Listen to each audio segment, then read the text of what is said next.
মচমচে মজাদার বেগুনি রেসিপি শেয়ার করতে এসেছি আপনাদের মাঝে আজ আমি।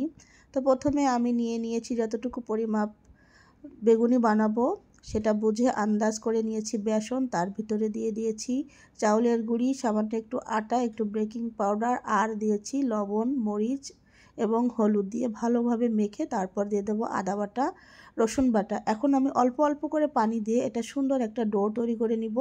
আর এই ডোটা তৈরি করে আমি 10 মিনিট রেস্টে রেখে দেবো। আর 10 মিনিট পর দিয়ে দেবো গরম করে তেল।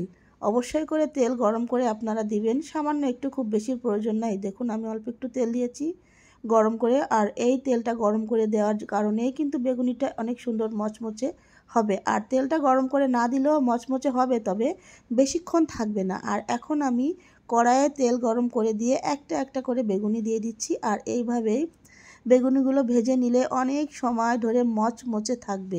অবশ্যই আপনারা বেগুনি বানানোর সময় চাউলের গুঁড়ি ব্যবহার করবেন। চাউলের গুঁড়ি যদি ব্যবহার না করেন তাহলে কিন্তু বেগুনি মচমচে থাকবে না, আর বেশিক্ষণ ফুলকা ফুলকাও থাকবে না, এটা চুপসে যাবে। অবশ্যই করে আপনারা বাসায় এইভাবে বেগুনি বানিয়ে খেয়ে দেখবেন, আর কেমন হয় আমাকে কমেন্ট করে জানাবেন। সবাই এতক্ষণ ধরে আমার এই রেসিপিটা দেখার জন্য ধন্যবাদ সবাইকে। আল্লাহ হাফেজ।